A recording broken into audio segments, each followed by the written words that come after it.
What's up, everybody? Welcome back to another episode of Simple Songwriting. We are talking about a really fun one today. We're going to be going through Vampire Diaries by Machine Gun Kelly. Uh, I wasn't super fond of Cliche, but I think this song is a little bit better. I've got much more positive things to say about it. There's a lot of good stuff. So, if you're curious what I thought of Cliche, go check that.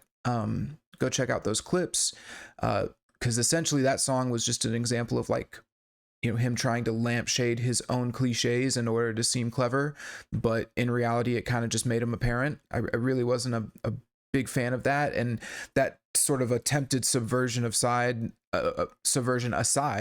it wasn't really a particularly great song, period. So yeah, but this one pretty good, and that goes to that's pretty normal when it comes to lead singles for an album. The lead single is usually like the most normal song, whereas the second or third singles are usually the ones where they can experiment or do things. Not to say that this song is necessarily experimental by any stretch, but I do think that it's a little bit of it's not quite so obvious of a lead single as Cliche was.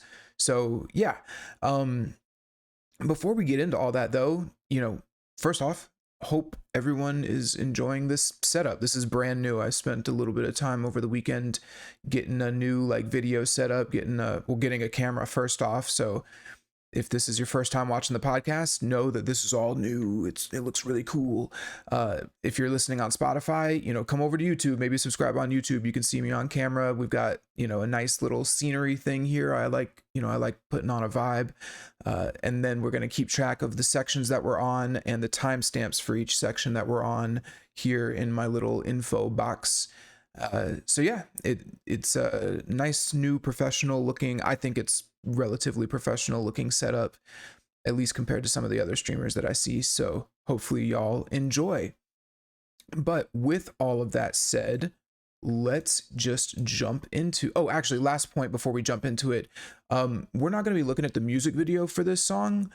I usually try to just keep, my breakdowns about the song itself, but I wanted to add that the music video does have like an extra minute added in with like a choreographed dance routine. I'm not like a professional dancer by any stretch, but I do think that the dance they did was, it was fun. It was a little groovy.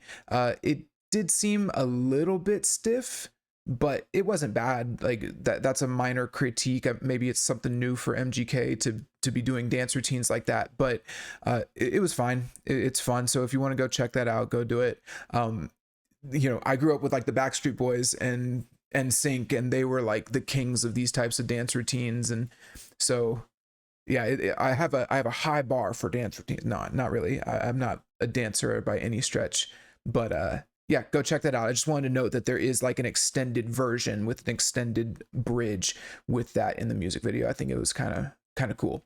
So without further ado, let's just dive into this song. So we're going to start off with clearly the beginning. I sleep against the bedroom wall.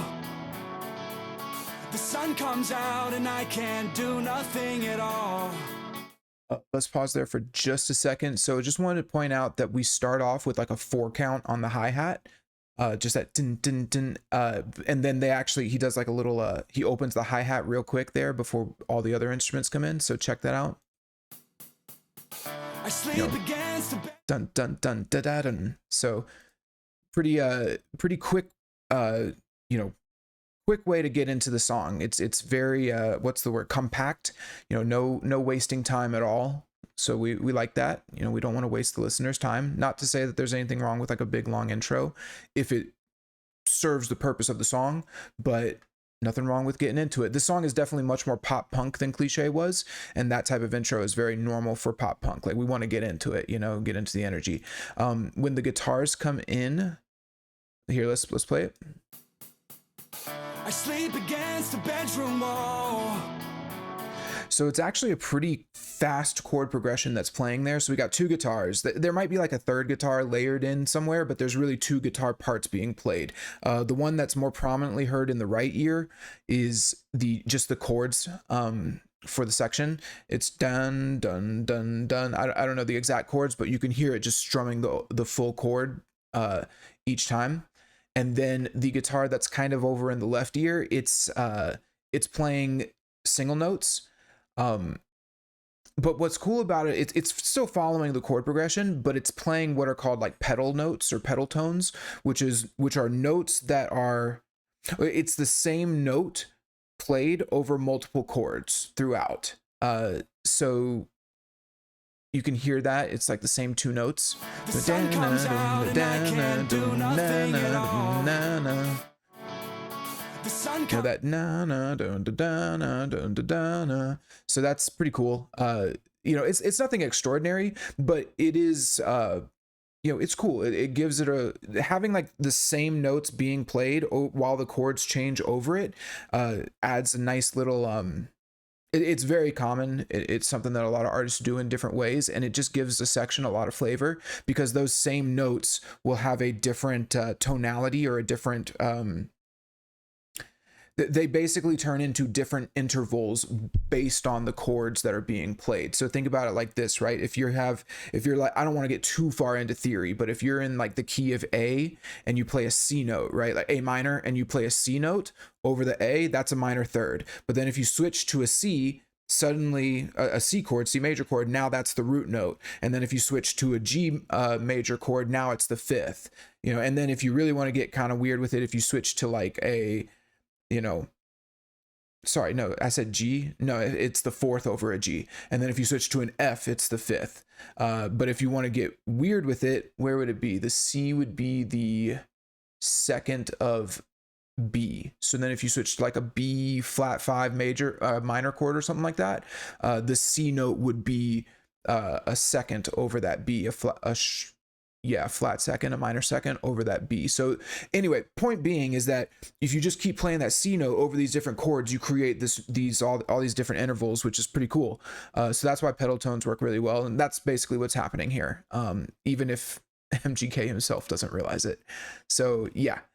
Also, the guitar that's playing those single notes, the dun da da dun da da, it's got just a little bit of overdrive to it, and it honestly sounds like a little bit of tremolo. Or no, sorry, the tremolo's on the open chords. You can hear that here. Let's actually break it down and listen to the two guitars separately. So let's focus on the open chords first, because you'll hear that tremolo, like a whoa, whoa, whoa, whoa, waviness. against the bedroom wall. It's very subtle, but it's like let's back it up. I sleep against the bedroom wall. Hear how it's kind of wavering just a little bit, that do do do do do do do do do do do do do. That's a pretty common, like not to reference the name of this album, but it's pretty Americana. It's very much like that kind of country midwestern twang sound. It's not like full on country, but there's like an Americana twang to it that I really like. So he's matching the theme of the album, or the idea of the album. And then that left guitar is a little bit distorted, so that way when he's playing these different notes, they don't just sound clean, they sound a little rough, a little gritty. I sleep against the bedroom wall. The sun Yeah, and that melodies, or that rhythm of the lead guitar is kind of cool too. The dun da da na dun da da na dun da da na dun da da na. So yeah, already, like off the bat, in my opinion, this is way better than Cliche. Like just based on that alone, the chord progression is moving very quickly. The guitar doing that guitar part, it's already more interesting with the pedal notes. Again, it's not like mind blowing on the guitar end, but it's still, again, better than Cliche. So then the only other thing, or the next thing that comes in, is MGK's actual voice. I sleep against the bedroom wall. The sun comes out and I can't do nothing at all. Here, let's finish this part of the verse out. I swear the life I live so boring. I don't know why they make it look so cool in stories, cause I can't leave. All right, we're gonna stop there. So yeah, he sounds really good here.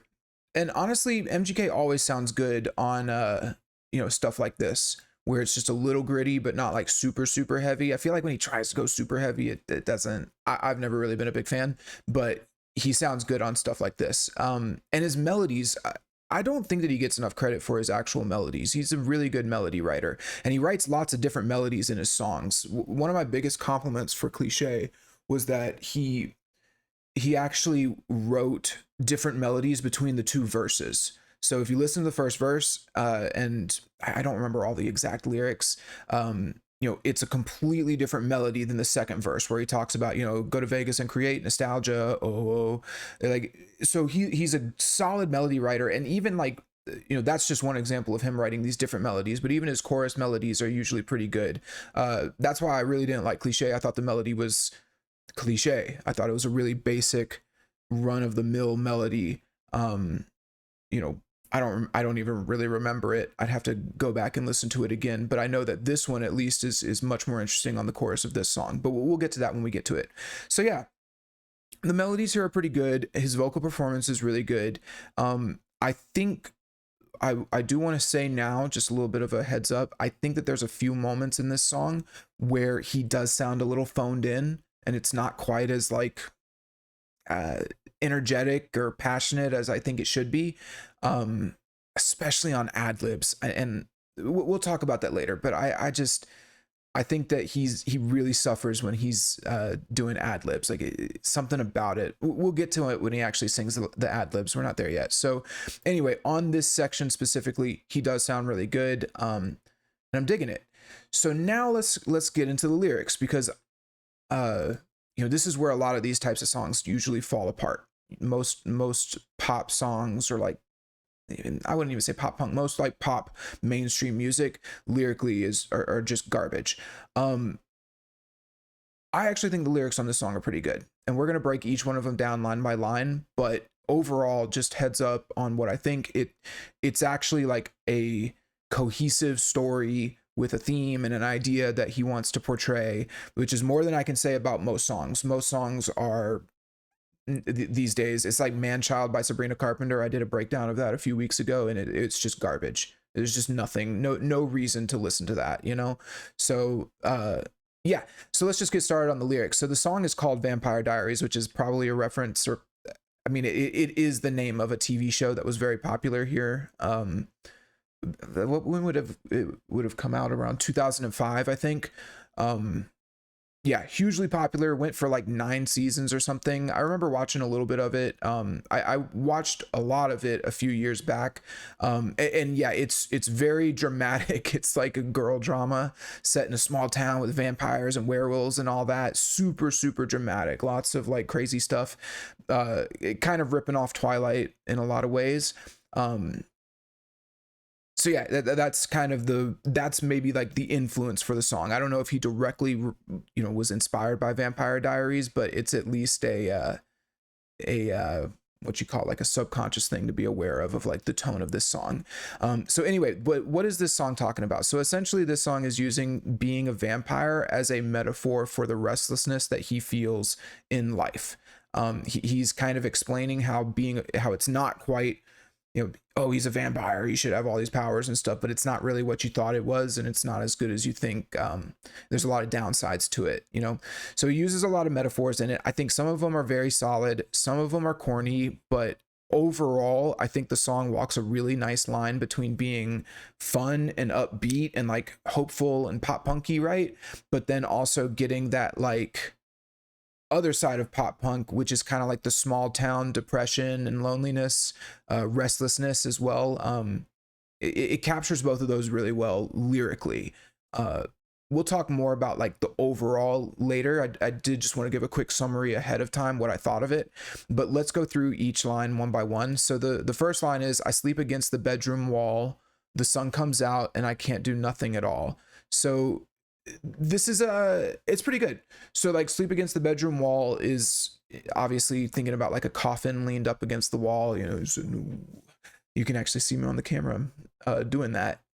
But yeah, so immediately we set up the vampire imagery and the depression, right? So think about like sleeping against the bedroom wall could literally, every line in this song is sort of split between like being a vampire metaphor and then being like a real life metaphor for depression or misery or restlessness or something like that, right? So you can take it both ways, which I that's what she said. You can have it your way. So that, you know, that idea of like the sun comes out and I can't do nothing at all, that's a very big symptom of depression, you know, just feeling, you know, the sun's out and you just can't do anything. You're stuck, you're trapped, you know, throughout the day. And then when nighttime comes, then you can maybe be active because life is calmer and there's not as many people, or whatever your reasoning is, right? So we set both of those up, right? We set up this vampire imagery and then we set up the depression imagery very quick with these really the first two lines. So then he says, I swear the life I live so boring. I don't know why they make it look so cool in stories. So this sets up the conflict that we're going to have in this song, right? So we've got a character, he's depressed, he's a vampire, he can't go out at night, he sleeps against the bedroom wall. And then with the second line, even though it seems like a pretty innocuous line, right? Like it's just like, I swear the life I live so boring, I don't know why they make it look so cool in stories. It's like, no, that's actually a pretty important line because it sets up our conflict. He is he's bored, he's restless, his life is not exciting, he's frustrated by it, but everyone thinks it should be cool and it should be great, and it's just not. So yeah. And when he says, I don't know why they make it look so cool in stories, that could be a reference to Vampire Diaries, funnily enough, or even his personal life as a celebrity. But those are just kind of miscellaneous interpretations. I think it's mainly meant to evoke like just the general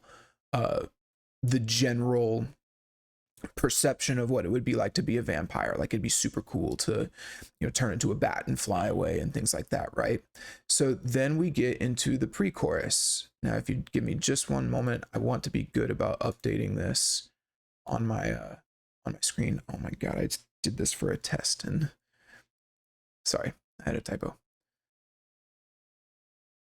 For those of you who are just listening, I'm updating the section name and the timestamp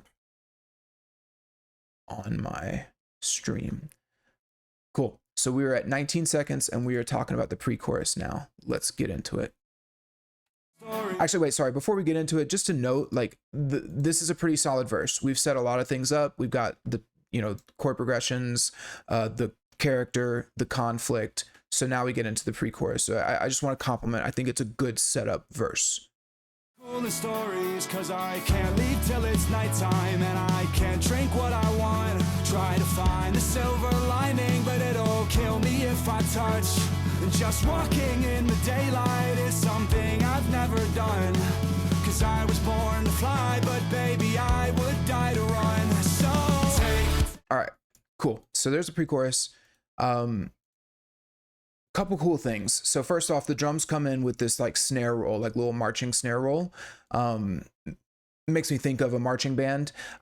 I think it's a very clean, nice way to build up from the prior section without having the drums come fully in. I think that sort of snare march is very evocative of like a high school marching band. Again, with that like small town imagery, right? Like your local high school playing the marching band on the football field where there's like maybe 30 people in the bleachers. So there's nice imagery there. It also builds tension, which this song has a lot of, like restlessness and tension. And then one thing that I want to note about this snare roll, which I think is pretty cool, is that it's actually a consistent motif throughout the whole song. It doesn't just come in right here as a buildup. It's actually a genuine piece of the song, of the character of the song. I'll get more into that later, but I just wanted to note it here because you could have very easily just had this snare roll here to build the tension and then never touched it again. But they bring it back in specific sections, which means that they intentionally said, okay, if we're going to do this snare roll, we want it to be a consistent part. So yeah, I like that. That shows that they're actually thinking about the character of the song, not just from like a lyrical standpoint, but from a musical standpoint. So yeah, we'll come back to that later, but just wanted to note it here. That's what the drums are doing. The bass guitar also comes in. Well, and actually, let's listen to that snare roll. And Stories, cause I can't leave till it's nighttime, and I can't drink what I want. Try to find the silver lining, but it'll. And he's actually emphasizing the downbeats too, which gives it that pop punk, like, okay, because that's a, you know, I don't know what you call it. It's not necessarily a blast beat, but it kind of amps you up. That's a very pop punky thing to do, but having it also have the little snare rolls is kind of what I was talking about. But next we have the bass guitar comes in. It's just following the chords though, nothing crazy. You can hear it just going like doo doo doo. Stories, cause I can't leave till it's nighttime, and I can't drink what I want. Try to doo doo doo doo. But it does do a nice slide to that second note if you can hear it. It's like doo doo. Cause I can't leave till it's nighttime, and I can't drink what I want. Yeah, I always had a lot of trouble listening to bass before I learned to play guitar. People would say, do you hear the bass guitar? And I'm like, I don't hear it. So no worries if you can't quite hear it. But that's really the only change. The guitars are doing the same thing. Those are the only musical changes. But MGK's vocal melody changes pretty significantly here. He starts going much, much faster, essentially singing continuously, which, you know, obviously that builds a little bit of tension, but I think it also matches the drums really well. So the whole thing is moving forward, or enhancing and increasing in intensity, which I like.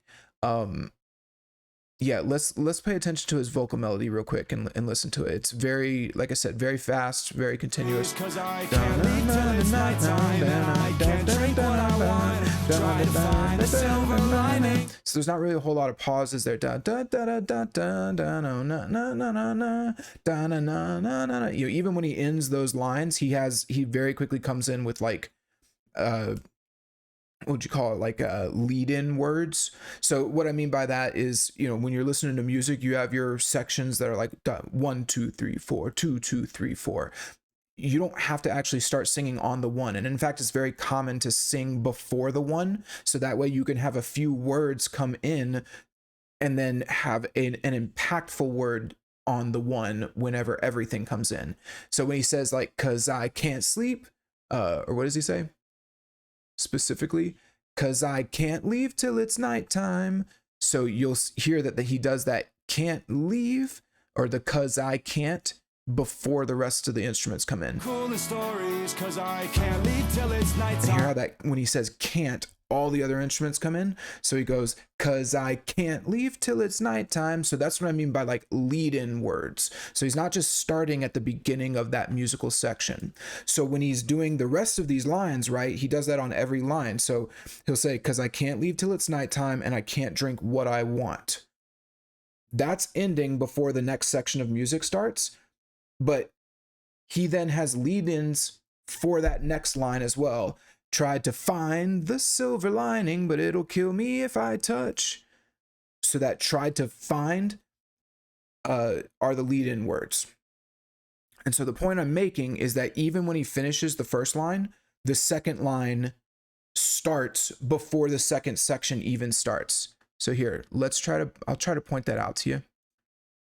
Stories, cause I can't leave till it's nighttime, 2 3 4 1 2 3 4 1 2 3 to find the silver lining, but it'll kill me if I touch.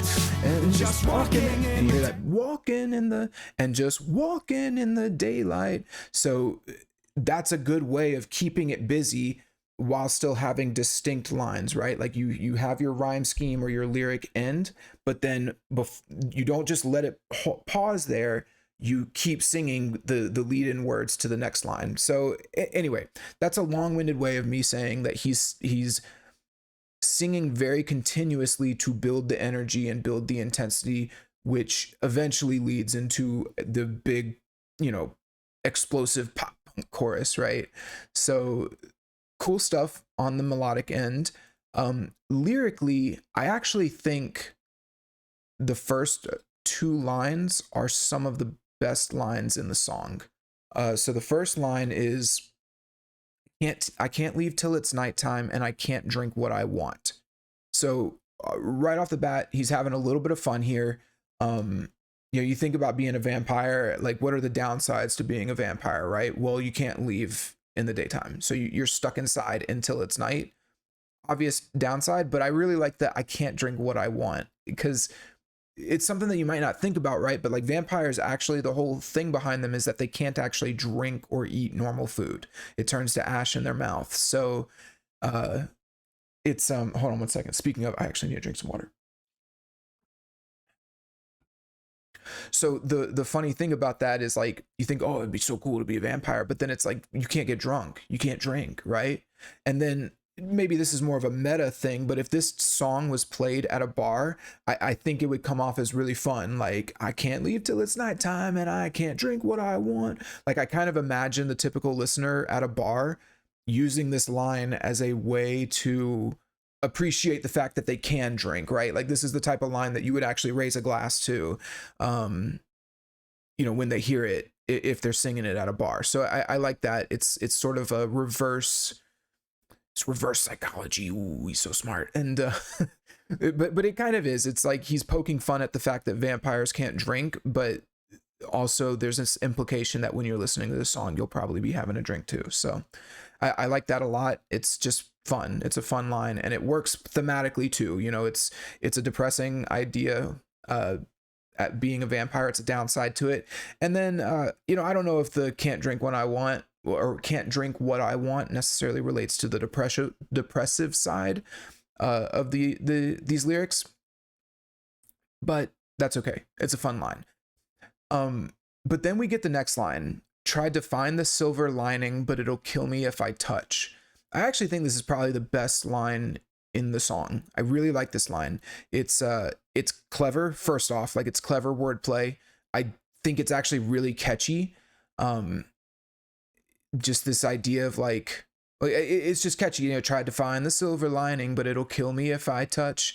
And then it also captures that playful, like, being a vampire sucks vibe too, kind of like the can't drink what I want. So that he's having fun. It's not all doom and gloom here. It's actually supposed to be a little like lighthearted, but then he's still he's being lighthearted while still capturing all of the themes, right? Like it's a little depressing. It's got the restlessness, right? Like, you think about trying to find the silver lining. Like, if you're stuck in a small town and you can't get out and you're just hopeless and you feel like you're going nowhere, this is you might even try to find, like, well, what are the positives here? What can I do? And then it's like, if you even try to like come up with that, even that could make you so depressed, you know, it'll kill you or whatever. But yeah, either way, it's fun. It's a really clever, well, and actually I want to talk about it being clever. This idea of like using silver as a metaphor. I don't even know if silver affects vampires, right? Uh, hold on, let's see. Silver affect vampires.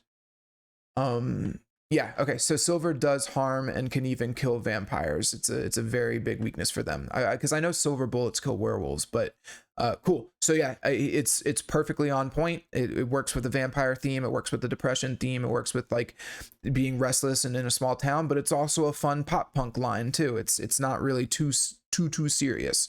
So great line. I actually want to give him props on this one. So then we get into, yeah, let's play those two lines just so we can hear them again.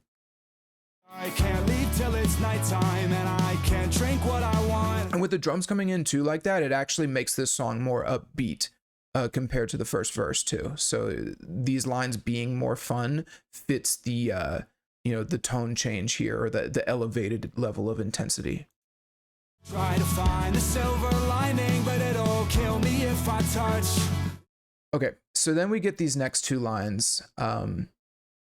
He says, and just walking in the daylight is something I've never done, because I was born to fly, but baby, I would die to run. Just walking in the daylight is something I've never done, because I was born to fly, but baby, I would die to run. So okay.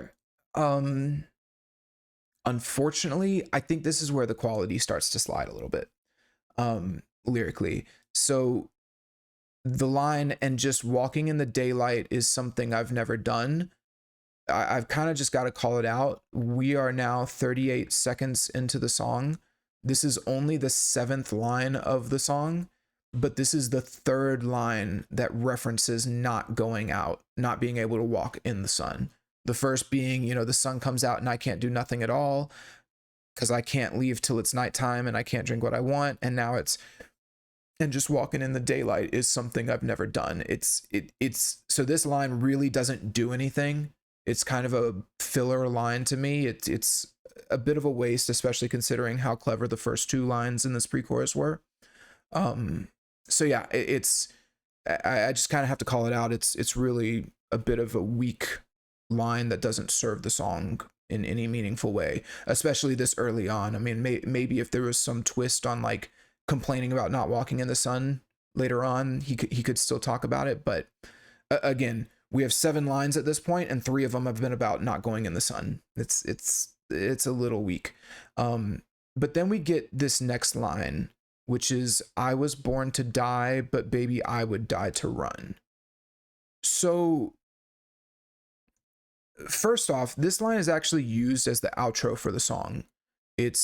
I think it's meant to be, so it's more than just like one line in the pre-chorus. It's obviously meant to have a little more weight to it, and be a line that's supposed to stick with you. Otherwise, why would he use it in the outro, right? I think that it works in the sense that it captures the theme that he wants to have for this song, which we'll talk about later. Unfortunately, I don't think the line is very good. And in fact, it's a little weak and kind of confusing, because first off, this idea of like, I was born to fly, but baby, I would die to run. It's like, vampires can run. And in fact, they can run really fast. Go watch Twilight. Go watch them run like this. You know, they run really fast. So it kind of takes you out of the metaphor. It's funny. I looked this song up on Reddit. I was just curious what like the MGK Reddit was saying about it. You know, not that it's going to change my opinion on it, but I just like to do a little litmus test or a little temperature check. And one of the top comments was somebody's commenting saying, I had to go and look up whether or not vampires can run. You know, it's like, yeah, that's kind of the problem with the line a little bit. It's like, this doesn't really relate to the vampire thing, which again, it's not like the biggest deal in the world, but it's also one of those things that's like, you're the one that set this up. Like, you're the one that's doing this vampire metaphor. So why are you breaking it? Like, vampires can run just fine. Also, the idea of vampires flying is a little, vampires don't necessarily fly. They turn into bats. So, and it's usually one of the more funny, like gimmicky things about being a vampire is that you can magically poof and turn into a bat and fly away, right? And so it just comes off a little like silly. But then this line is meant to be like deep and insightful. So it's like, it's only really deep and insightful if you totally remove the vampire metaphor. And even then I have some complaints about it, but I don't want to get into them here because they're more of like thematic complaints. I'll talk about it more at the end of the song. Okay. So yeah, that's all I really want to say, because I do have a lot to, I really like a lot of the themes and the ideas of this song, and I don't like that he ends the song with this line. I think it's a pretty weak line to end on compared to the lyrics of the actual chorus. So that's the little like precursor. I'll talk more about it when we actually get to the end of the song. So I think that's everything in the pre-chorus. That's all of the lyrics. We talked about the melody. We talked about the bass and snare. Okay, cool. Let's get into the chorus. Would die to run, born to fly, but baby, I would die to run. So take me out. There's so much I haven't seen. Don't let me run inside this town. Take me out. I'm pausing it real quick just for copyright. I know that it's gonna get me anyway, but who cares? How it's gonna end, but it's too late to turn around. All right, so there we have our chorus. So first off, like just right off the bat, the guitars crank up the distortion, and this chorus is just like full on pop punk. Yeah, it's just heavy, distorted, pretty normal pop punk stuff. There is this like high note that I want to point out. It's kind of hard to hear, but there's something in the background, just like a little high layer. I can't tell if it's a guitar, a synth, or a piano. I'm inclined to think guitar because I think that they really wanted this song to be a bit more rockin'. But it is there. You can really hear it at the end of the chorus clearly. You can hear these notes. It's like da, na, na, na, na. Listen for those two notes. I know how it's gonna end, but it's too late to turn around. I feel You hear it right there at the end, but it's too late to turn around. Na, na. One more time. It's very quiet, but if you listen in, it's there. So anyway, I'm just pointing out that there's a layer, that it's not just guitars, rhythm guitars and vocals. There is like a little synth layer in the background, or lead guitar layer in the background that is enhancing the section. Again, that's pretty normal too. So nothing out of the ordinary there. But something that is a little strange and is out of the ordinary that I want to point out are the drums. So the drums are doing something really, really interesting here. They are essentially every 2 measures they switch the beat. So for the first 2 measures, the snare, or they switch the beat, and specifically where the snare drum is. So for the first 2 measures, the snare is on the 3. So like 1 2 ba do, 1 2 ba do, and then for the next 2 measures, the snare is on the 2 and the 4, which is like 1 ba 2 or 1 ba 3 ba. So do ba do ba do ba. So do ba do ba do ba do ba do ba. Listen for that. Let's so you know what I'm talking about here. Sorry.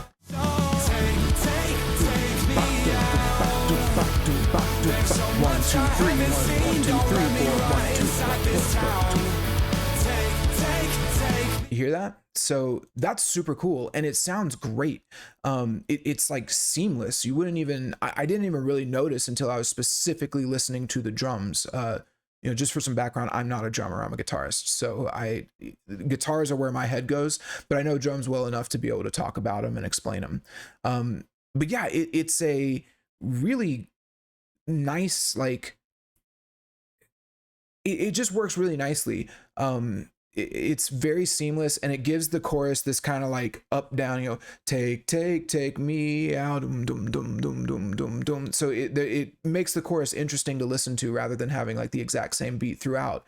It also enhances the lyrics really well. It works really, really good with the lyrics, the melody. With him kind of doing this da na na na, I know how it's gonna end. Or what are the lyrics? There's so much I haven't seen. Don't let me rot inside this town. So it's like he's able to have these long notes that are really big and epic, and have that I don't want to call it softness that pop punk has. It's not necessarily softness. It's more of like a melodicism, right? It's this, or a dramaticism that pop punk has. It's a little like, get me out of this town, right? But then it also captures the rage too with the faster lyrics, or again, not quite rage, it's like energy.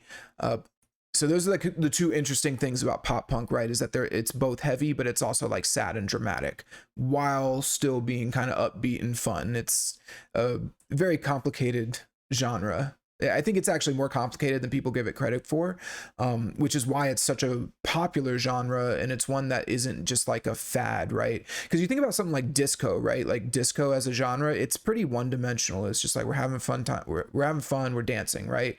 But that's why disco never really made a comeback after the 70s. You have artists who will still make dance music and disco music, but the truth is like dance music is dance music is dance music. And so we're just going to have different versions of it for the rest of time, right? But pop punk specifically, it's like it came about I don't know the full history of pop punk, but it really hit its stride in terms of popularity in like the mid 2000s. And then it's a genre that is experiencing like a huge resurgence in popularity in the past decade or so, really past like 5 years, in no small part to Machine Gun Kelly. Honestly, I've got to give him credit for that. So the point is that it's a genre that's actually made a comeback, and not just among people who are nostalgic for it. Like young people like it. It's a very popular genre, and I think it's because it's more complicated than people give it credit for, because of things like this on the drum end and the guitar end. It's got a lot of emotions. It's happy, it's sad, it's depressed, it's energetic, it's rageful. There's a lot to it. So yeah, anyway, all of that's to say that the drum beat kind of the drum change kind of enhances these different emotions that the narrator or the character of our story is feeling, and it's emphasized by his melody that he's singing as well. So with that said, let's maybe hold on, let me make sure I didn't miss anything. Yeah, I think that's everything aside from the lyrics. Oh, I did want to note, I talked about how the vocal melody is following with the drums, but one thing that's really cool is that the vocal melody, or one thing just to point out, is I think the vocal melody is actually really catchy too. Something I do have to give Machine Gun Kelly credit for is that he is good at writing melodies, and this one in particular, it gets stuck in my head. It's very memorable. The da da da da no da na na na na na na na na na na na na no. It's slow, it's fast, it's catchy. It's not crazy complicated, but it does get stuck in my head. So I noticed myself humming it earlier in the day after the day after I did my notes for this song, and I wasn't like immediately annoyed by it, right? Sometimes I'll work on a song and then the melody will get stuck in my head and it just pisses me off. I think like Women's World did that. What a terrible song that was. Anyway, so yeah, that's all really cool. Lyrically, I do think this chorus is a little, I would just call it standard. It's a bit on the nose, especially like the line, "There's so much I haven't seen, don't let me rot inside this town." There's just not a lot of room for interpretation here, and it's not clever at all. It doesn't really make you think. It's very obviously spelling out the theme of the song. There's so much I haven't seen, don't let me rot inside this town. It's like, yeah, it's just a little weak. It's I think that there's better ways you could have explained that. On top of that, it has nothing to do with vampires. Like, you just kind of abandoned the whole vampire idea for that line. So anyway, I think it just spells things out a little too much. It's too on the nose. But I do kind of like the "take me out," the repetition of the "take me out." It's an interesting phrase. It's not one that I think I've ever heard. Maybe the closest I could think of would be like "Take on Me" by Aha. Is that who it's by? Hold on. Funnily enough, "Take on Me" has a really cool drum switch too. Yeah, Aha. "Take on Me" has a really cool drum switch, very similar, where it's, when he does the "I'll be gone," they go from like a 2/4 beat to, opening the drums up, putting the snare on the third. So go listen to that song and listen to the chorus, and you'll hear maybe a bit more obvious example of what I'm talking about with the beat changing. But yeah, so "Take Me Out" is an interesting line. I've never really heard that used in a song, at least not as like a rallying cry type of thing. And it can be interpreted different ways too. It can be interpreted as like actually just asking to be killed, like, "Hey, just kill me, take me out," right? Or it can be asking to be taken out of the town, like the singer is asking to be taken out of the town that he's in, or out of the situation that he's in, even, right? So there's this dual meaning. It is a little dramatic, right? Like, just take me out, take me out, like, just kill me, right? But it's, again, it kind of fits with the genre, so it's fine here. So then he ends the chorus with the line, "I know how it's gonna end, but it's too late to turn around." This line I actually think is a really good line. maybe not necessarily the line itself, but I think that he uses it well in this song.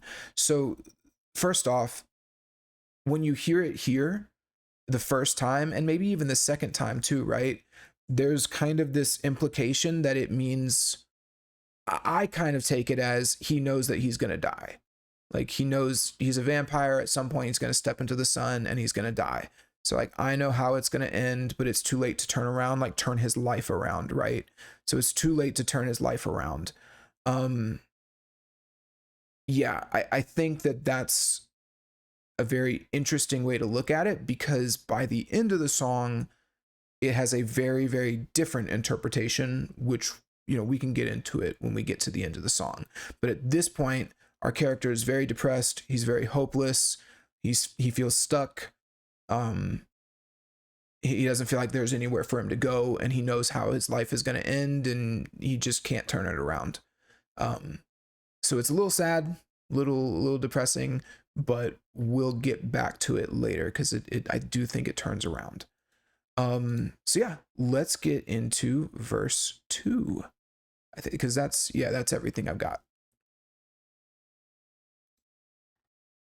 Take me out. I know how it's gonna end, but it's too late to turn around. I feel the heat on my skin, but I don't care if it hurts. Yeah, I found the fountain of youth, and turns out it's a curse. Damn, okay. I've seen every cemetery, never been in a church. I put a cross around my neck just to find out if it burns. So all right, cool. So there's verse 2. Yeah, verse 2 is essentially like a beefed up version of verse 1, but with just like a different vocal melody. Again, he's good about that, changing the vocal melodies up to keep to keep things interesting. So yeah, right off the bat, the drums are back with the snare roll, with the emphasized hits on the 2 and the 4 still, which keeps the beat, keeps it going. It's not just like a total snare roll. I think he does a total snare roll at the bridge, actually.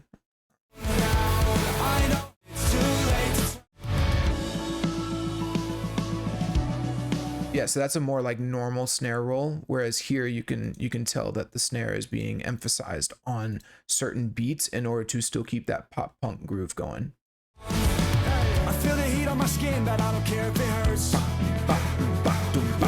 Right? So yeah, it's cool. But again, we're back to that motif. They didn't have to do that there. They could have just gone to like a regular pop punk drum, do ba do ba do ba. But by keeping that snare in, it's they're turning it from the one-time thing into a full-on motif in the song. I did want to discuss this for a second, because I think that sometimes the instruments in songs gets overlooked, like they're just there for filler. On the contrary, I actually think that the instruments are what separate music from just being poetry, right? And they are what can provide a song a lot of its character. And what I mean by that is, think about like your favorite song, or think about a song that you really like, right?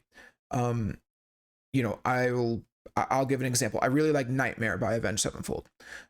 So when you think about a song that you really like, there's almost like this image that comes into your head of the song. There's this visualization that you get. And a lot of times, and what that usually is like the combination, not just of the lyrics and the vocals, but also the mood and the weather of the song.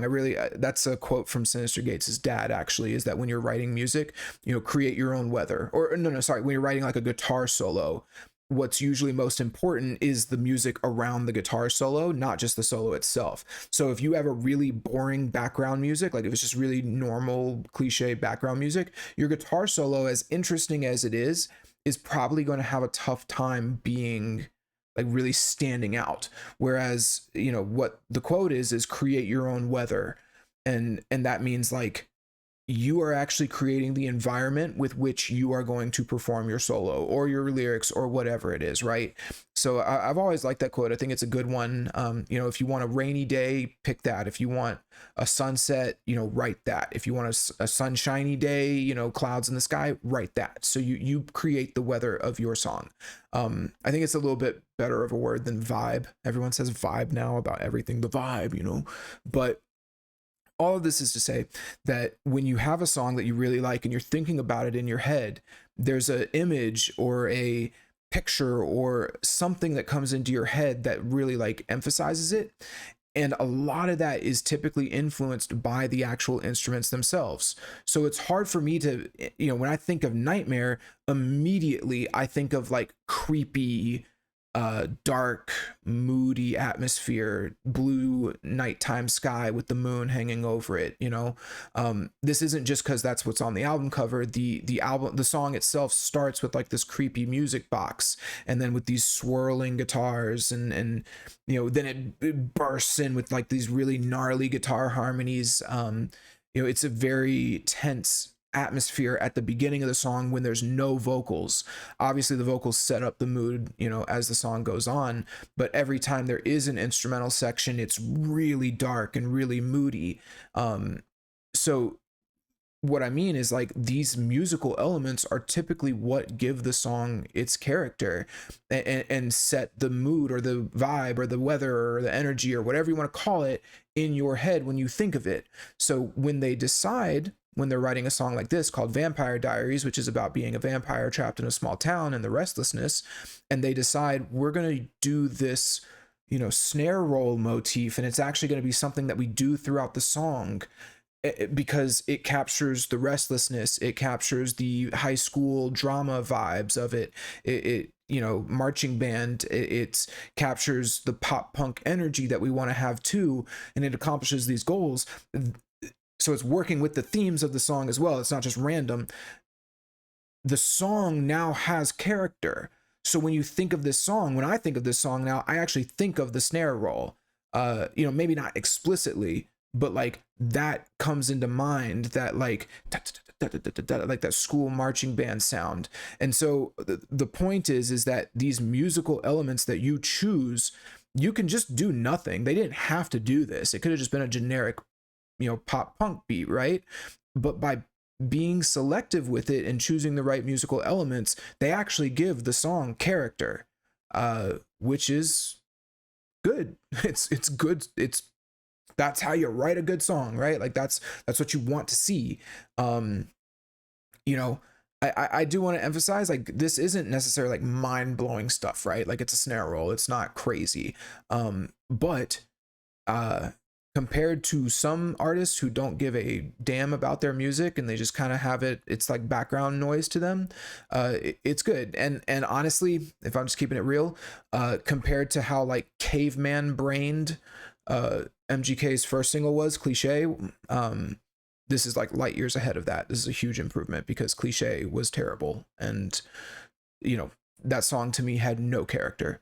So yeah, good stuff. We like to see it. So still talking about verse 2, the guitars and bass sound the same, they're doing the same thing, but the last musical note I wanted to point out is that the organ comes in when he starts talking about cemeteries and churches. Here, let's play it. It turns out it's a curse. So it comes in this next line. Damn, okay, I've seen every cemetery, never been in a church. You hear it's kind of in the right speaker. It's like, let me back it up just a little bit. In the church, I put a cross around my neck just to find out if it burns. So yeah, it's it's a little like obvious, right? Like, oh, he's talking about churches and cemeteries, so we got to have the organ, right? But honestly, it works. It sounds nice. It's subtle enough to be fine and like be good.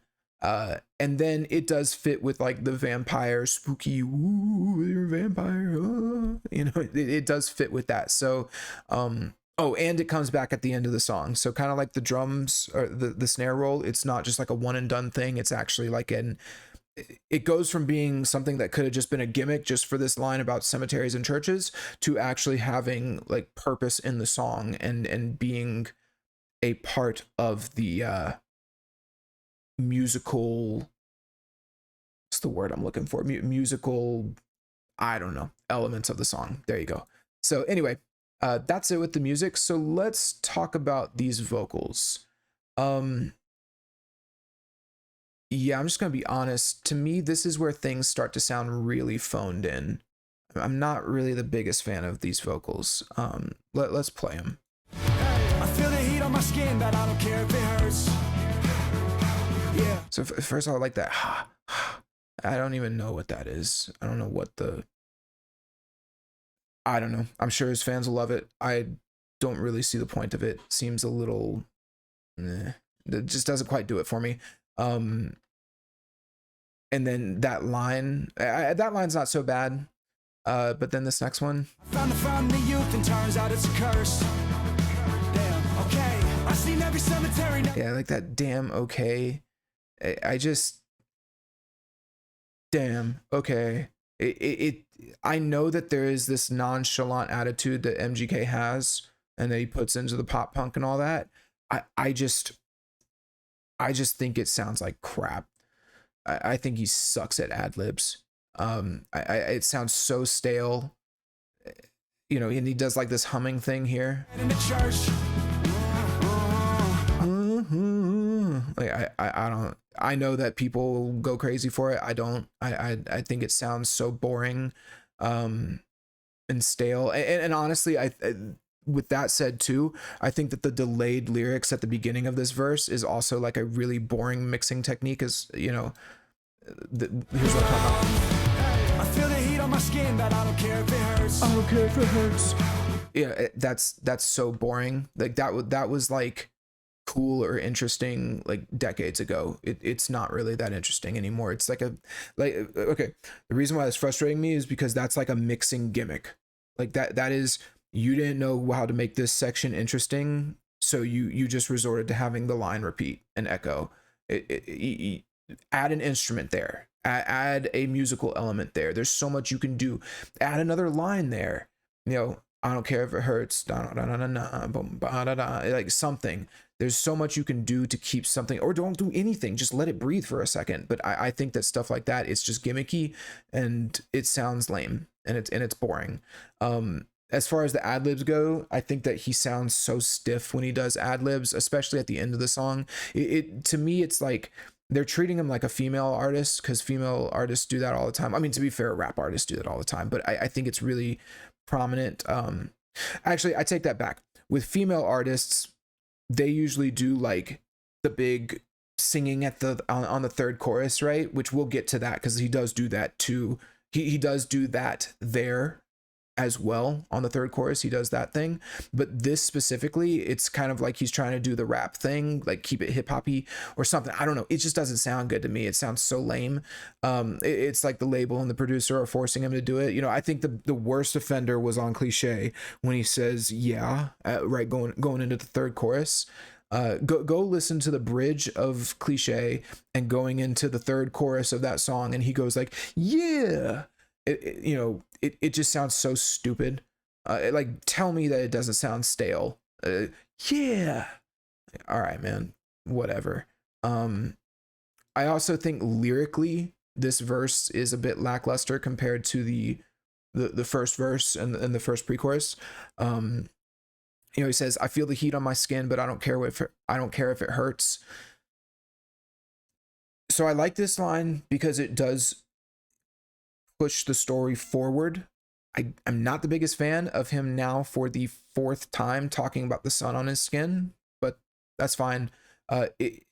So he says again, what this does now, actually I'll come back to that, because that theme of us moving the story forward, because he's now trying to step outside of his comfort zone, is really more emphasized on the last few lines of this verse. So we'll come back to it. So then he says, yeah, I found the fountain of youth. It turns out it's a curse. Again, I think this is one of the weakest lines in the song. It's pretty meaningless at this point. We've already established that, like, yeah, it sucks being a vampire. Like, we have that. So to me, it's essentially filler, and it's just like, even if it wasn't filler, it's super obvious to literally say, I found the fountain of youth. Turns out it's a curse. It's like, yeah, like, okay. That's kind of the whole point of the story. And then on top of that, like, you think back to when he said, what did he say specifically? Tried to find the silver lining, but it'll kill me if I touch. It's like, that was clever. That was interesting. That was actually like a solid line. This, to me, it's just phoned in. It's like, oh, we have to find, what's another random thing that we can say about vampires, found the fountain of youth. So it's just a meaningless line. But then we have, I've seen every cemetery, never been in a church. I put a cross around my neck just to see how much it burns. That's what he says, right? Yeah, just to find out if it burns. Sorry about that. So again, aside from the vampire metaphors, which are fine here, like, yeah, okay.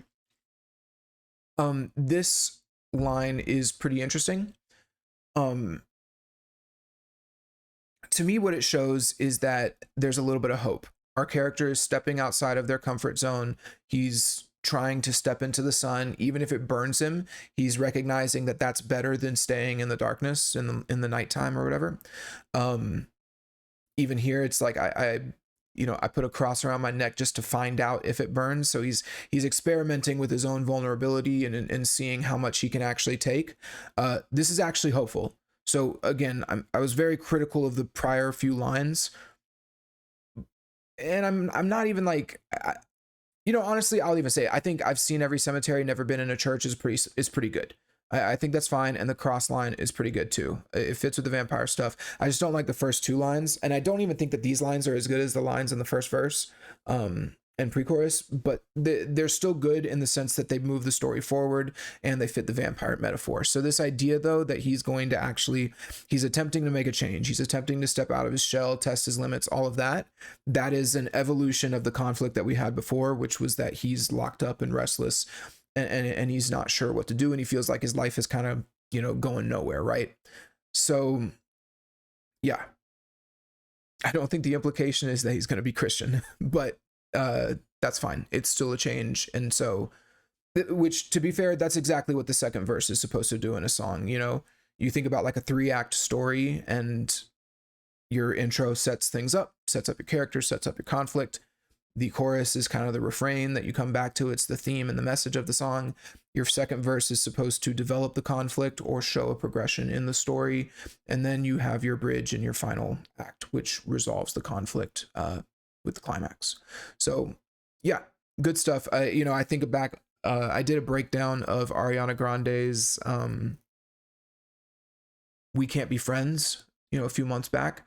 And that was one where the second verse was completely meaningless. It was just a total waste of time.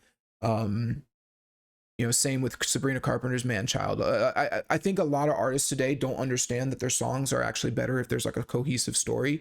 So they don't even think that the second verse, they don't understand the point of the second verse, to the point where sometimes they just cut that out. They just don't even, or they cut out like the climax, right? So you have verse, chorus, verse, bridge, chorus. And it's like, so the second verse and bridge are combined, and they both sort of act like the climax of the song. If you do it right, that can work. But the verse, chorus, bridge, chorus, that works because it kind of follows that 3-act narrative. So if you're going to do that type of song structure where you have 3 choruses and such, the second verse is a development point. You're supposed to develop the conflict, which you can do many different ways. It doesn't have to be, it's not a straitjacket, right? Like, you don't have to do it technically, but that's what makes a second verse interesting, is when it emphasizes something new and adds a new element to things. So yeah, that's my main point about this verse. It does develop the story, even if I think the lyrics are a little weaker compared to the beginning of the song. So then we get into the chorus. The second chorus is the same as the first chorus, with just a few extra like ad-libs in the background, which those are present in the third chorus. So we're just going to skip over the second chorus, and we're going to go straight into the bridge. Hold on, let me get the timestamp. Okay.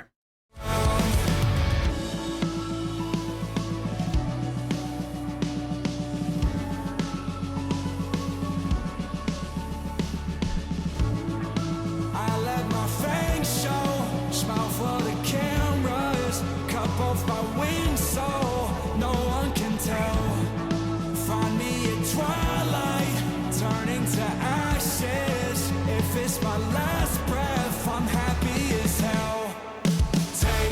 Okay, so yeah, pretty nice little bridge.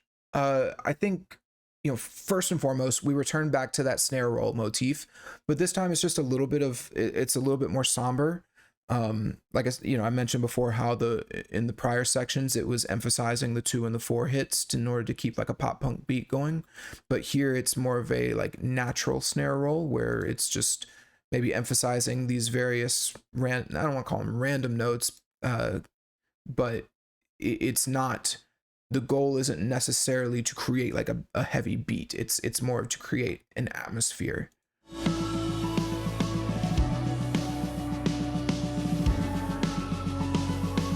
So yeah, it sounds really nice.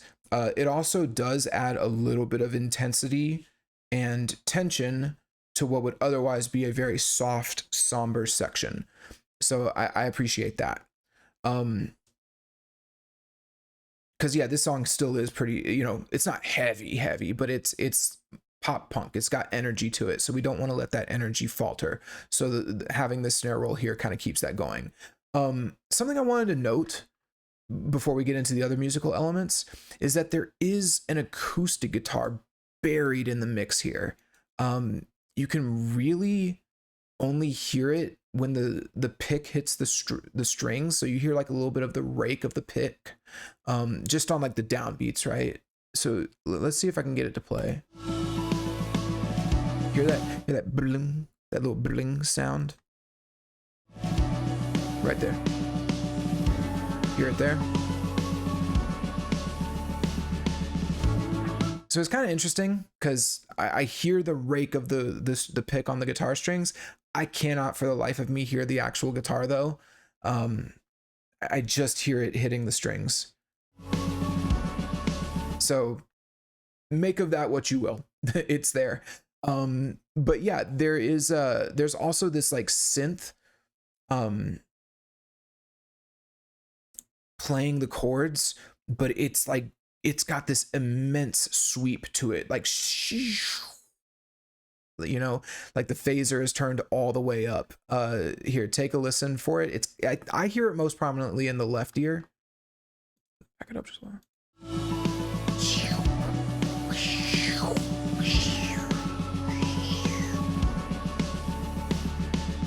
So yeah, that's kind of cool. It again, atmosphere, all of that jazz, right? Create your own weather. And then there's this nice little synth bell part playing its a melody, you know, dun dun dun dun dun. That's kind of one of the more obvious parts here. Here, let's listen to those bells.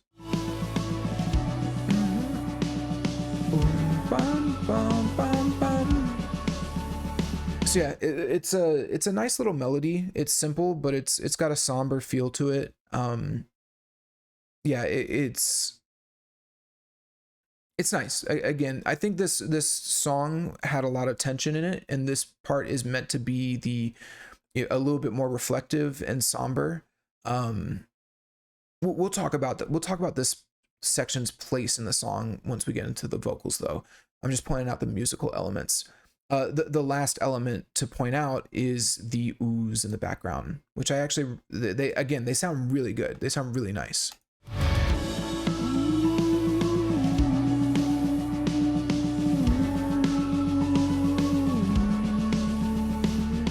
Yeah, it's a really nice. It's very simple, just ooh,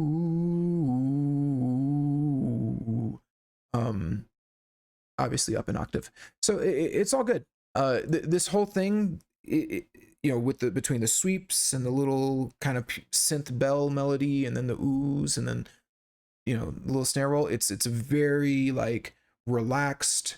It's not totally relaxed because of that snare roll playing, but it's got this kind of nostalgic feel to it. It's really good. So then we get this. I let my fangs show, smile for the cameras, cut both my wings so no one can tell. Okay, so I actually really like these lyrics. Well, first off, his voice, has this really deep reverb on it, which is cool. It's a good creative choice because it just fits with that spacey setting, and it kind of makes you think of like an internal monologue or something, right? Where it feels a little more personal. It feels a little more I don't know what you'd call it. Um, like it's his thoughts. Like you're getting a window into his thoughts, in internal monologue type of deal. The melody is pretty simple, but that's okay. It fits. It doesn't need to be complicated on a section like this. So yeah, it's I think the lyrics are what you're supposed to pay attention to here, and he delivers on that. So the lyrics are decent. So he says, I let my fangs show, smile for the cameras, cut both my wings so no one can tell. I think this is fun. I really like this line actually. Especially considering that he actually has like quote unquote fangs in real life. I think it's kind of cool. You know, the smile for the cameras again can reference him in real life being a celebrity. But I also think that you can read it as like in the story, the character in the story has achieved some degree of his aspirations, right? Like it doesn't need to be celebrity cameras. It could be, you know, like small town photos or family photos or things like that, right? Like, and which in that case, we now have this depressed person who's actually smiling and showing his fangs. Like he's not hiding that side of him anymore. You could also take it as maybe being, it's not ironic. What's the word I'm looking for? Contradictory, or basically what I'm saying is you could also see it as maybe a sign of the depression, right? Like he's pretending, he's smiling for the cameras as a, you know, to pretend. So anyway, though, I think that my personal read on it is that he's actually come out of his shell a little bit and maybe achieved some of the aspirations. When he says smile for the cameras, to me, that evokes like popularity. Like people like him, people are paying attention to him, which again can be very much related to MGK's personal life, but I think works within the song as well with our character maybe achieving some degree of success. And then now that he's achieved that success, right, he has to find a way to fit in, and I think that that's what like the cut both my wings so no one can tell, right? Like he's kind of trying to let that vampire side of him go, but I think it's actually good. Like it's not like he's releasing that weight, so to speak. It's not like it's a sad moment for him to let that go. He's actually embracing it and stepping into a new life to a degree. That's how I'm reading it. Yeah, you could also kind of reference the cutting of the wings to like Born to Fly, but I Would Die to Run. I might just be drawing a connection there that's not actually there. You know, and say maybe he lowered his ambitions, like he was born to fly, but he cut his wings. But I think I'm reading into that too much. I think that the line is mainly just supposed to be kind of playful, like a cut both my wings so no one can tell I'm a vampire, you know. Last little bit I wanted to note is when he says, I let my fangs show, smile for the cameras, he kind of says it a little funny, like smile for the cameras, as if he's got a fang. Cut both my wings, smile for the cameras, my fangs show, smile for the camera. Yeah, I really like that. It's actually very it's very interesting. It's a very interesting. It sounds like he's saying it with a fang. Like he has fangs when he says it. I let my fangs show, smile for the cameras. Like that's cool. Little bit of character there. Like that, and that's the type of thing that I'm talking about. Where like that shows that he really cared about how that line was delivered, and he wanted to be. It's a little fun. It's a little cocky. It's a little cool, right? Because he's got, like I said, he's got fangs in real life. But then you compare it to like the lines in verse 2, or when he does these lame ass ad libs and he's like, yeah, okay, it like this sounds so much better. So yeah, anyway, next lines. Cut off my wings so no one can tell, find me at twilight turning to ashes, if it's my last breath I'm happy as hell. So yeah, he has a little grit in there. Find me at twilight. So I really like these next two lines. I like them a lot because they kind of complete the story to a degree. So he says, find me in twilight, turning to ashes. If it's my last breath, I'm happy as hell.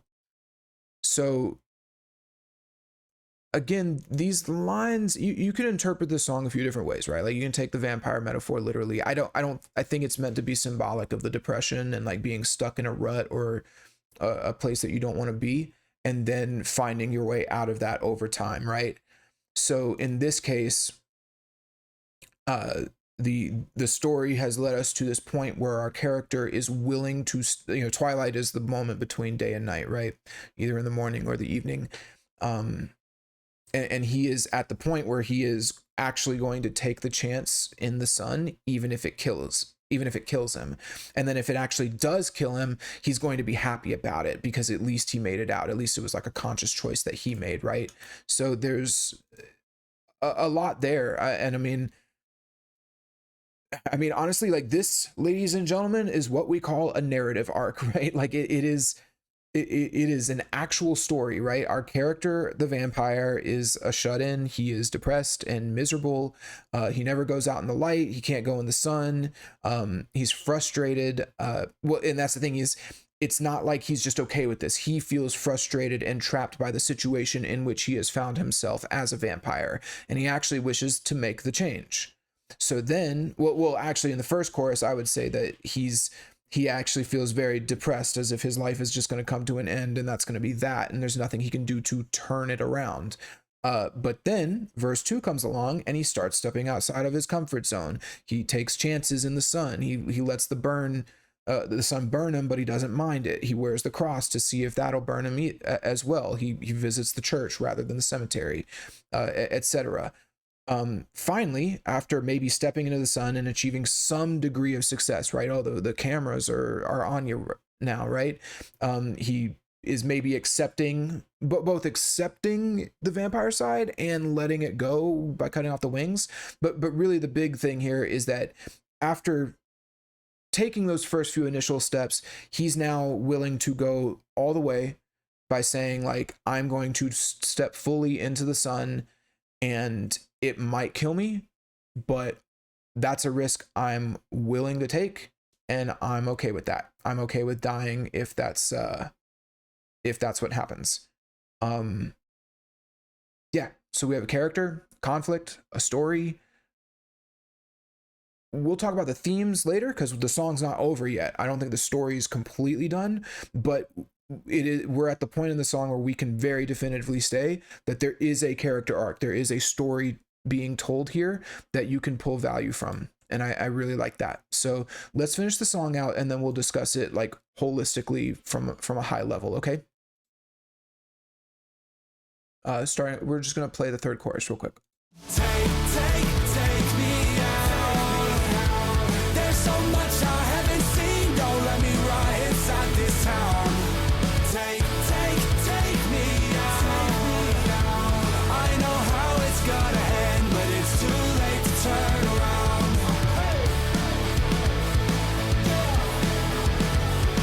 Pausing for copyright so I don't get totally screwed. Hold on. I gotta find this timestamp. 2 minutes, okay. Here's the outro.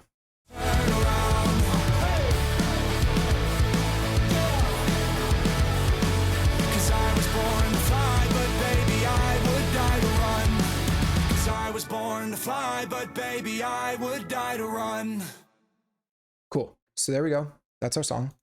Hold on. Still getting used to this editing stuff. Okay, so chorus 3, there's no changes in general, but there is a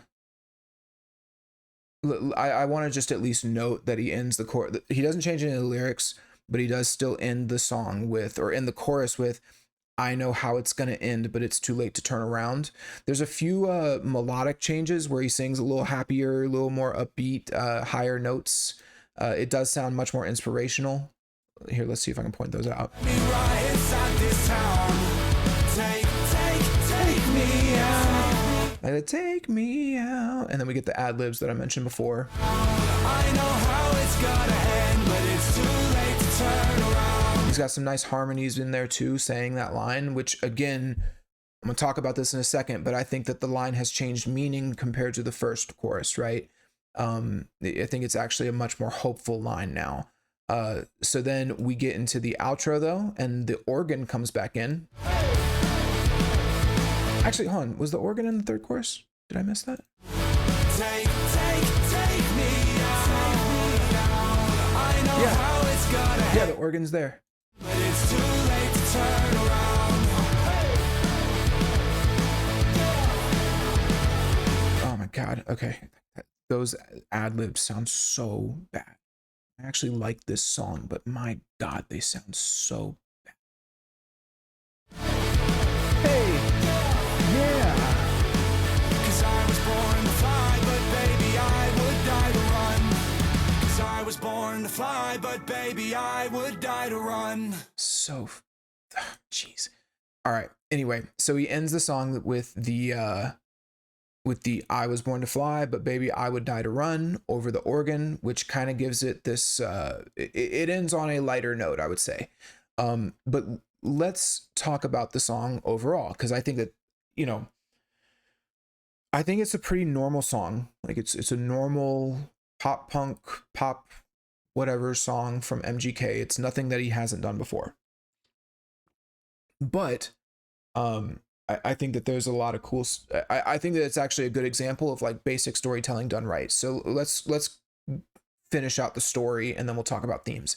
So when we left off at the end of the bridge, right, he had made the decision to step out into the twilight, even if it turns him to ashes. And if it does turn him to ashes, he's going to be happy as hell because at least he got out of the darkness and into the light, right?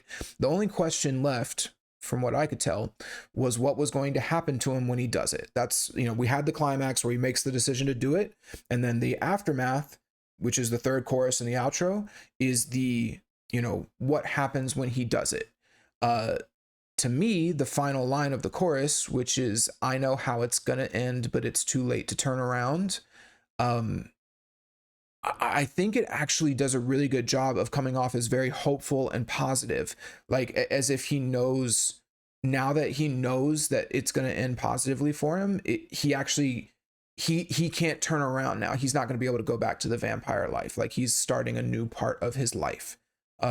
So I personally really like it. And I think that interpretation is further emphasized by those like very positive ad libs in the outro where he's like, hey, yeah, even if they are so horribly done and they just sound stupid and corny, they do enhance that like positive vibe that the last chorus has. So in my opinion, we have a happy ending. We have a character who turns out okay again.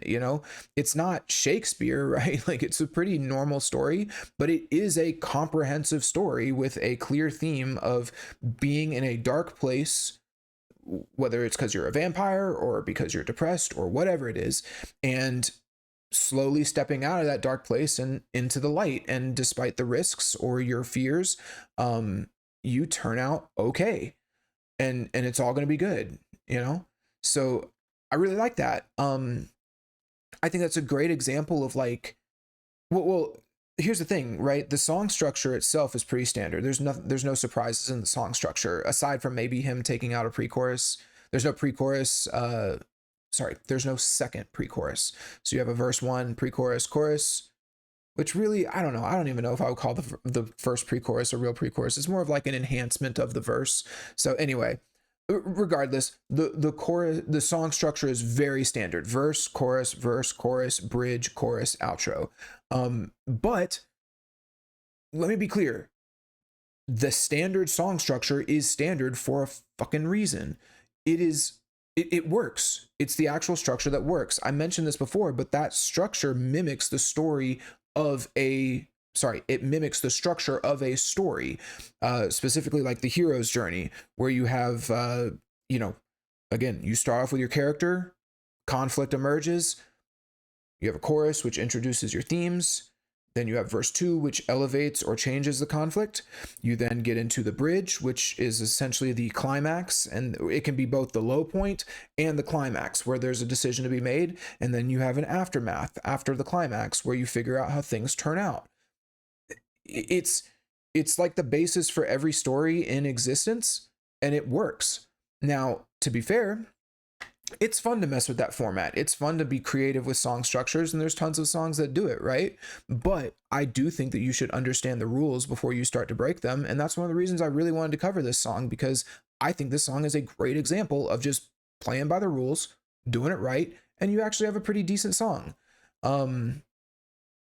Now, with that said, actually, before I get into that, I want to talk about the last lines because I kind of skipped over that before, but I did have more notes on the I was born to die, but baby, I would die to run.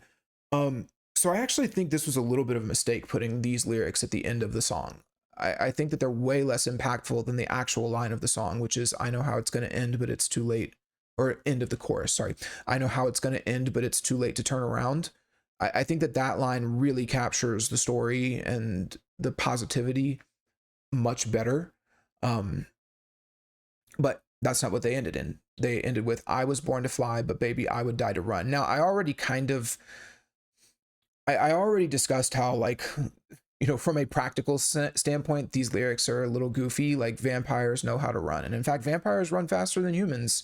So what are you talking about, right? Like, so if you just take it at face value from like the vampire theme, it doesn't really make a lot of sense. I mean, especially, and even then, like, I was born to fly, like, what, you were born to turn into a bat and fly away. So like, you kind of just have to let go of the vampire theme in order to like talk about these lines seriously, which I kind of hate. I don't like that. You know, the whole song is called Vampire Diaries. It's a big part of the character of the song, you know, whether it's the organ or the snare drum and all of that. I think the Vampire Diaries aspect is what makes the song, it gives the song a lot of character. So it's a little annoying that this line, you sort of just have to let that whole thing go to a degree. But whatever. So if we just do that, and so if we let go of the vampire metaphor and we just kind of dig into the lines a little more deeper, I still don't really think they work either. Specifically that line. So let's dig in. So he says, I was born to fly. So first off, that line is super common. It's used in tons of songs. There's songs that are called that, right? It's a very normal line, and it's typically like a rallying cry for ambition and restlessness and drive, right? It evokes this sense of purpose that ambitious people feel when they're confined and they can't, like, I was born to fly, like I'm born to fly, right? And so you know, it's like your passion is so great that you can fly up into the heavens like Superman or something, right? Which, great movie, by the way. Y'all should go watch that. Plot's a little funky, it's a little goofy, but it's at least like a hopeful superhero movie. What's the word? It's not trying to, like, oh my god, I can't think of the word. It escapes me. Anyway, it's a good movie. Go watch Superman. Okay, so, but in this case specifically, it's referencing, like I said, it's referencing how a bat can, or a vampire can turn into a bat and fly away. So now if you say I was born to fly, again, I know I said we were going to let go of the bat meta or vampire metaphor, but I just do have to point this out. Most people aren't born vampires. In fact, I don't think anyone's born vampires. They become vampires. You get bitten. So when he says I was born to fly, it's like it doesn't work because most people aren't born vampires. And then also it's just a little silly, that image of like I was born to transform into a bat and fly around like that. Bats aren't like eagles, right? Like, you think about an eagle when you're like, I want to fly like an eagle. It's like nobody wants to fly like a bat, like blah, blah, blah, blah, blah. So yeah, it's just a weak metaphor overall, considering the nature of this song. But the line itself is very iconic in a lot of songs. I was born to fly. So now we have the second half of the song, of the line, which is, but baby, I would die to run. So this is his add-on, and even this I think is kind of weak. It's just a little not really impactful to me. So first off, I've mentioned this before, but vampires can run too. Like, humans and vampires can both run. So just ignore that though. Obviously, he's using running as a metaphor for just escaping where he's at in the town. following his ambitions. So like, even though he was born to fly, right? He was born to come up here, he would die, he'd do anything just to be able to run away from the town, right? And get out, like just get the chance to escape his life, right? And when he says like, I would die to run, I don't think it's necessarily, I know I'm stating the obvious, but I don't think it's like specific. I don't think it's specifically suicidal. I think that he's actually like, it implies like escaping, right? So I just want to say that because I do think that there is a little bit of elements of like, I don't know if I'm allowed to say it on YouTube, self-deletion, we'll call it that. So in totality for this line, right? Since the implication is that he would do anything to escape the life that he is in right now, he has all the ambition and the drive in the world. He was born to fly, but apparently he is so confined and depressed in his state or his scenario that he would actually do anything just for the chance to reach a lesser version of his goals, i.e., like running instead of flying, even if it were to kill him, right? Which is hyperbole for, dying. Yeah, I just don't really think this is very good. I have two thoughts, right? Like, first off, you must not actually be born to fly if you're willing to lower your ambitions like that. Like ambitious people don't think like that. A truly ambitious person who is born to fly doesn't think, I was born to fly, but man, I would do anything just for the chance to escape this town or just to run, right? Like, that's not how ambitious people think. And then on top of that, what is the point of escaping the town if you're going to die immediately? I know that obviously it's like just escaping is the point. Like, you choose to escape, so you are willing to die for that. But I still think it's just a flip. I think that conflicts with the born to fly again as well. So it just kind of comes off as weak. I think it's a little contradictory, right? Like a person who is, I like, it almost seems like a rallying cry for people who are giving up on their dreams. Like, I was born to die, but baby, I would die. I was born to fly, but baby, I would die to run. It's like that. I don't know. I don't really find that very compelling as a rallying cry or a final line to like hoorah at the end of the song. And with that said, actually, maybe I should clarify. I know exactly what the line is going for, right? It's capturing that desperation, right? It's capturing the desperation of an individual with so much passion and like all his passion and drive and dreams who feels stuck in the life that they have. Like that's what it's doing. It's capturing that desperation. I just think personally that it comes off as a bit weak and kind of pessimistic. And it's like the line that people who have actually given up on their dreams would sing. So yeah, with all that said, I personally would have preferred it if the song ended with the final line of the chorus. I know how it's going to end, but it's too late to turn around, because to me, that line has a lot of conviction to it, right? It's like, on one hand, if he actually does die stepping into the twilight, he knows how it's going to end, but it's too late and he's okay with that. Right? Like, he's willing to die in order to just get the chance to see the world, but I think that line emphasizes it better than the I was born to fly, but baby, I would die to run. So that makes sense. But then I think that, again, there's conviction there. Like, I know how it's going to end, but it's too late to turn around. That, to me, that's strong. But then if he does survive, right? Like, if he actually makes it out, then like, great. He's leaving it behind, and it's too late to turn around isn't it's not like a sign of desperation, like it's too late to turn my life around. It's a sign of hope and conviction. Like, it's now like, I have made the choice that it is too late for me to turn around now. I am only going to move forward, right? So it sort of implies that he goes out and achieves his goals, which is sort of the opposite, right? Like, now he is born to fly, he can go and do it. I just think it's a better ending. I think it just fits the vibe of the song. Much more satisfying ending to me. But hey, that's my opinion. Make of it what you will. Okay. So, with all of that said, everything said, and even though I've given this song quite a lot of praise, honestly, probably more praise than I would have expected to give it, considering I'm not like the biggest MGK fan, personally, right? Objectively, I do think that there's a lot of good stuff in this song. But overall, I do think this song is still a little below average, like final verdict, right? Um, it does tell a complete story. It does follow a strong narrative arc that you can follow with a positive message that I personally like. I appreciate, positive music that is inspirational and teaches you something or gives you something, right? That doesn't mean I don't like depressing music either, but like as long as it has a purpose and it's like meaningful, right? Um, but I can't give this song above average or even really like average marks for doing the bare minimum in terms of storytelling and structure, right? I can only say that it does do storytelling and has a narrative arc. It's certainly not like a complete disaster of a song by any stretch. I think it's leagues ahead of Cliche. I think Cliche is an awful song. Um, so I don't think that this song is like amazing. I actually think overall it's actually a little bit below average, but it's better than what I've heard from Cliche. And it's probably one of my favorite MGK songs that I've heard, which unfortunately isn't saying too much.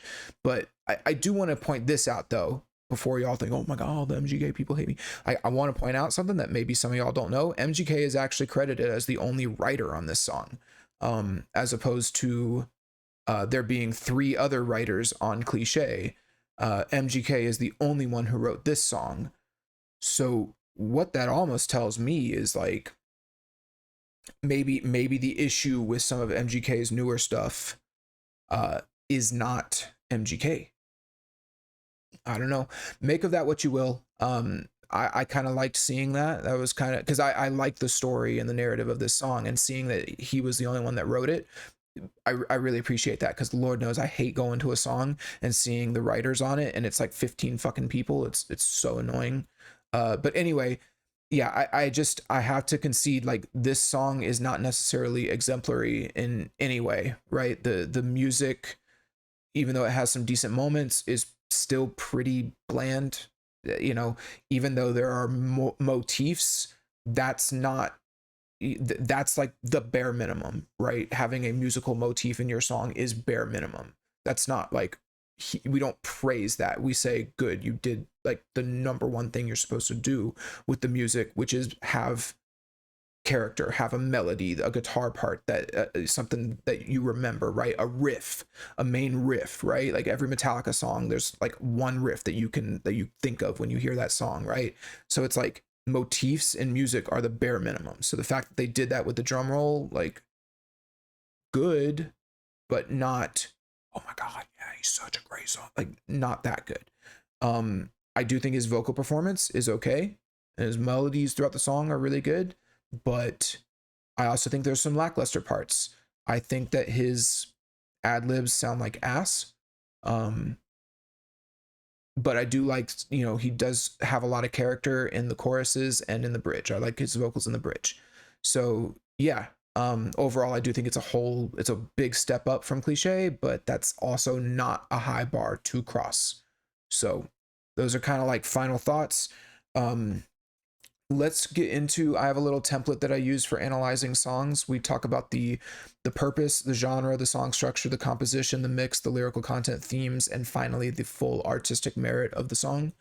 So I'm going to go through that real quick, and then we can close this episode out. So the purpose of this song, from what I can tell, is to write a fun, kind of clever song about how being a vampire sort of sucks and has its downsides, but then to turn that idea into a hopeful song about digging yourself out of, darkness or depression and stepping into the metaphorical light, or literal light if you use the vampire metaphor. Pretty solid purpose, right? Like, it's actually a good purpose. It's a good song idea that comes from a good place. I want to note that. The genre is pop punk, pretty clear pop punk. Maybe a little bit of Americana, not to be too on the nose with that. The song structure is extremely standard, very normal stuff. The most unique thing is having like a double, having like a verse and then a elevated verse, which you could also call a pre-chorus at the beginning, and then not having that in the second verse. But that's neither here nor there. It's a very standard verse, chorus, bridge, chorus song. Compositionally, all of the instruments are pretty normal. The drums are probably the most interesting between that snare motif and then like the beat changes in the chorus, which I really appreciate. All of MGK's melodies are very solid, even if they're just kind of there. They're strong. Like they're not strong. They're solid. They don't sound bad. So yeah, compositionally in terms of like melodies and rhythms and stuff, it's pretty standard. Give me one moment. I need to drink some water. That's what happens when you yap for 2 hours, an hour and a half. Mix wise, I compared it to Cliche, and I think to me, it sounds more dynamic and has more energy, but part of me thinks that that's just the nature of the composition. I think this composition or this song overall is more exciting and more interesting than Cliche. And I do know that the drums, they used like more real drums on this song. So it leans more into pop punk rather than just pop like Cliche. So to me, it sounds more dynamic, the mix does, than Cliche, but I might be off on that. And it could just be because the song overall just has more energy to it. I really didn't like the mix for Cliche. I thought it was very dead and bland. It didn't do anything for me. But yeah, I think his vocals sound better, the drums pop more, and the guitars overall have more energy, and it's just a better sounding mix. I'm not just talking about the guitar tones, I'm talking about like the way the guitars actually sound in the mix. Lyrical content, it is a fun but hopeful story about a shut-in, a vampire who slowly comes out of his shell and then eventually steps into the sun or the light despite its risks. There's some playful, clever wordplay in there, like the silver lining line I think is really good. Tried to find the silver lining, but it'll kill me if I touch. Really like that line. It's clever. But then there's some lines that are just really don't do anything, like the what is it, I found the fountain of youth, turns out it's a curse. To me, I think that line's weak. So yeah, but overall, there is a narrative arc that I really like in this song lyrically. The theme of the song is, even if you are a literal vampire, you can still dig yourself out of whatever hole you find yourself trapped in. Like you can find the light, you can get out of there, right? Whether it's depression or a small town or like the full-on vampiric curse, you can still get out of that place that you're in and find the light. So there's a lot of hope in this song, and I appreciate that. So getting down to it, my final artistic merit, I try to be very objective when I analyze songs, but I do have to say personally, like just my personal take, I really wish I liked it more. I wish that this song was better, and I wish that I liked it more than I do. Objectively, it's just not quite there, though. I think the story is very positive and hopeful, and I actually think that MGK wrote it from like a good place. Like he was coming from a good place when he wrote it. However, even as a story, it's really not mind-blowing. It's nothing crazy that we haven't seen a million times before. And in fact, it's a pretty standard story. So there's that.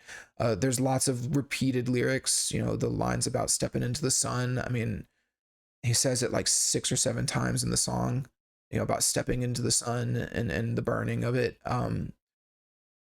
And then on top of that, there's lines that I think that are filler, that serve no purpose or don't move the story forward or don't really have any thought or depth behind them. And then there's lyrics that are just very on the nose that make you, the line about don't let me rot in this town. There's so much I haven't seen. Don't let me rot inside this town. It's like there's nothing to think about there. He is explaining the theme to you and the ideas that he wants to convey. So there's just not a whole lot to interpret or engage with some of these lyrics.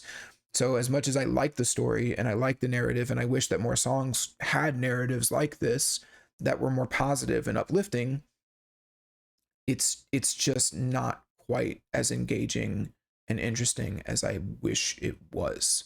That could you could have something like that and then have really great music as well, but I don't think that the music is necessarily spectacular either.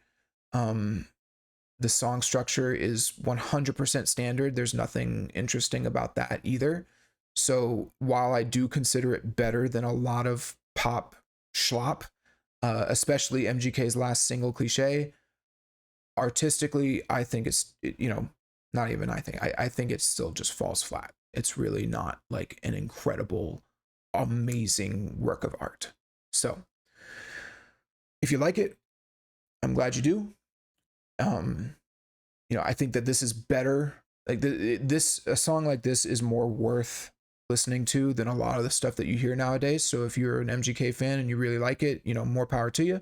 Keep doing it. I don't think that you shouldn't listen to something like this, but I just think that you also should make sure that you're keeping your standards high and recognizing that this song really is not like it's not crossing the bar. Like it really isn't. There's lots of songs that talk about things like this and do it much better, stepping out of the darkness into the light, being hopeful. I mean, I could list off probably 4 or 5 Eminem songs that do it better, so and are much more engaging and interesting to listen to. And to be clear, I'm not trying to bring up Eminem because of their beef. That was the first artist that came into my head when I think about like stepping out of darkness into light. In fact, I think I've even heard MGK songs that do this maybe a little bit better. But yeah, so anyway, that's it. We made it through. We did it. I hope y'all enjoyed the episode, and I hope y'all enjoyed all the little visuals and stuff. In fact, I'm gonna test this real quick because I actually have a day version of the stream too. Ooh. So we can switch back and forth between them pretty seamlessly, but I'm recording at night right now, and I want to try to make it maybe apply to whatever song I'm talking about. And so if we're talking about vampires, we are on the night mode. We're on darkness mode. So yeah, hope y'all enjoyed all of that and the visuals, and the episode in general. It was I think this song was actually a pleasant surprise for me. I wasn't expecting it to be like, I wasn't expecting to like it as much as I did. Especially on my first listen. Like my first listen, I was kind of like, okay, it's just like a normal MGK song. But when I dove into it and paid attention to the lyrics and like really honed in, I was like, okay, there's actually more going on here that I appreciate. Unfortunately, I still just don't think that it's quite up to the bar that it should be. So that is that though. Yeah, I'm excited to hear the whole album. It's gonna be it's going to be interesting hearing what that album is, Lost Americana. I mean, I think people have been teasing MGK about switching genres or switching to country for a while now, and I think that's probably where it's leaning, but we are going to find out. So anyway, I hope you enjoyed it. Have a good, I don't know, have a good evening, day, whatever you're doing, and I'll see you on the next one. Peace.